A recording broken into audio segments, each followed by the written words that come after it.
Hello friends, అందరికీ నమస్కారం. ఈరోజైతే మనము ప్రముఖ కవుల గురించి తెలుసుకుంటున్నాం కదా. ఇదివరకు మనము నన్నయ్య కవి గురించి తెలుసుకున్నాం కదా. ఈరోజు మనము తిక్కన కవి గురించి మీకు తెలియచేయాలని వీడియో ద్వారా ముందుకొచ్చాను. చూస్తున్న ప్రతి ఒక్కరూ ఛానల్ని సబ్స్క్రైబ్ చేసుకోండి. ఎన్నో మంచి విషయాలతో మనము ఈ ఛానల్ ద్వారా మీ అందరికీ కూడా తెలియపరుస్తాను. ఓకేనా ఫ్రెండ్స్. 13వ శతాబ్దికి చెందిన హనుమసిద్ధి ఆస్థాన కవి బ్రహ్మగా, ఉభయ కవిమిత్రుడుగా సుప్రసిద్ధుడు. భారతదేశంలోని 15 పర్వాలను ఇతరులకు సాధ్యం కాని రీతిలో రచించి కవి బ్రహ్మగా శైవ వైష్ణవ మతానుయాయులందరికీ ఆమోదయోగ్యంగా హరిహరనాథ తత్వాన్ని ప్రతిపాదించడం వల్ల సంస్కృతాంధ్రాలు రెండింటిలోనూ కవిత్వాన్ని చెప్పడం వల్ల ఉభయ కవిమిత్రుడుగా కీర్తి నొందాడు. తిక్కన తొలి రచన నిర్వచనోత్తర రామాయణం. ఇది తిక్కన తొలి రచనే కాదు, తెలుగులో తొలి నిర్వచన కావ్యం. మాయ అంటూ తనను నోరారా పిలిచిన హనుమసిద్ధికి ఈ కావ్యాన్ని అంకితమిచ్చాడు.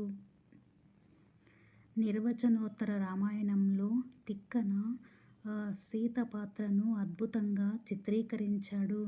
హరిహరనాథుని ఆదేశంతో రచించబూనుకున్న మహాభారతాన్ని మహాకవిత్వ దీక్షావిధితో పూర్తి చేసి ఆయనకే అంకితమిచ్చాడు తిక్కన. మన తిక్కన కవి యొక్క ప్రత్యేకతల గురించి తెలుసుకుందాం. నన్నయ్య సంస్కృత పదాల కూర్పుకు ప్రాధాన్యతనీయగా, తిక్కన తేట తెలుగు పదాలకు కావ్య గౌరవాన్ని ఆసాదించాడు.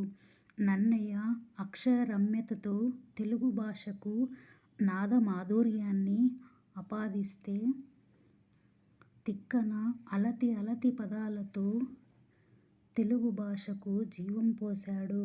ఆగిపోయిన నన్నయ్య రచనను 200 సంవత్సరాల వరకు ఎవరూ పూరించే ప్రయత్నము చేయలేనప్పుడు తిక్కన దానిని పూరించాడు. అంతేకాకుండా వివిధ మతాల మధ్య సాహిత్యం నలిగిపోతున్న దశలలో శివుడికి కేశవుడికి అభేదాన్ని ప్రతిపాదించిన హరిహరాద్వైత తత్వాన్ని ప్రతిపాదించాడు.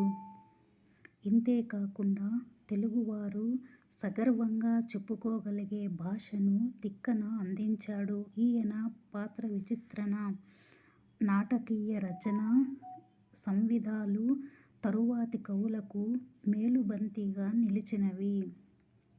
తిక్కన రచనలు. నన్నయ్య రచించిన 2.5 పర్వాలలో అరణ్య పర్వంలోని చివరి అర్ధభాగాన్ని ఏకకారణం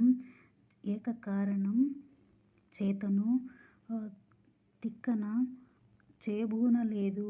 విరాట పర్వం నుండి ప్రారంభించాడు. అలాగే 15 పర్వాలను పూర్తి చేసిన తిక్కనకు నన్నయ్య రచించిన మిగతా 2.5 పర్వాలను రాయని సగం పర్వాన్ని పూర్తి చేయడం పెద్ద లెక్కలోనిది కాదు. కారణం ఏమైనా ముగ్గురు ప్రతిభామూర్తుల కవితాధారలు గంగా యమున సరస్వతులుగా సంగమించడం వల్లే తెలుగు మహాభారతం రూపొందుకుంది. తిక్కన కవితాగుణం.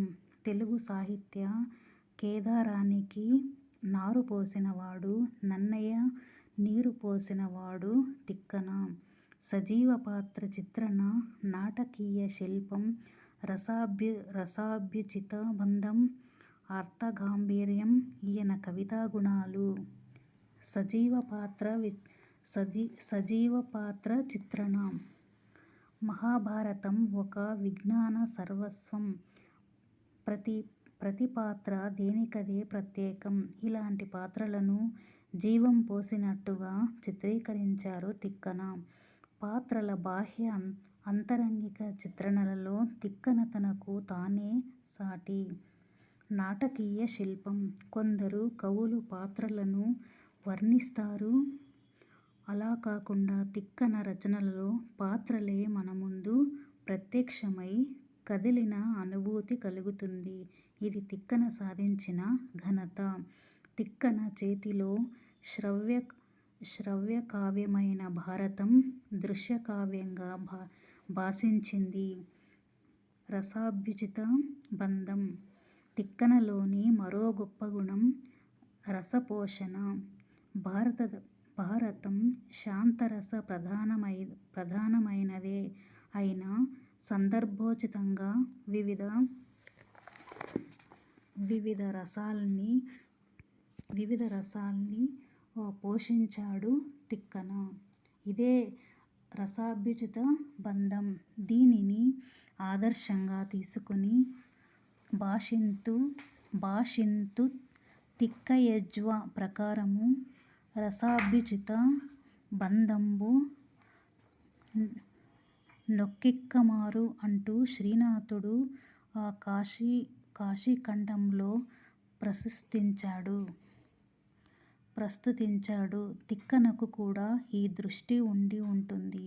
అందుకే తన విరాట పర్వాన్ని నానా రసాభ్యుదయల్లాసిగా పేర్కొన్నారు.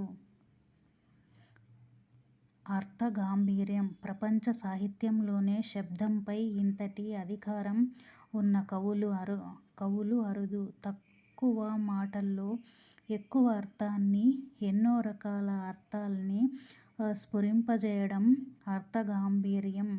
సంస్కృత వాङ्మయంలో భారవిల, తెలుగులో తిక్కన అర్థగౌరవానికి తార్కాణంగా నిలుస్తాడు. తిక్కన మహాభారతాన్నే కాకుండా విజయసేనం, కవిసార్వభౌమ ఛందస్సు, కృష్ణశతకాలు రాశాడని ప్రతీతి.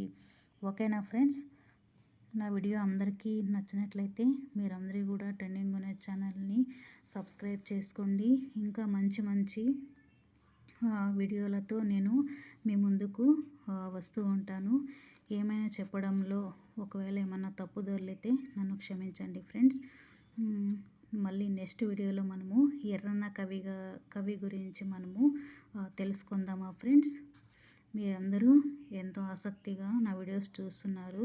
మీ అందరికీ కూడా ధన్యవాదాలు ఫ్రెండ్స్.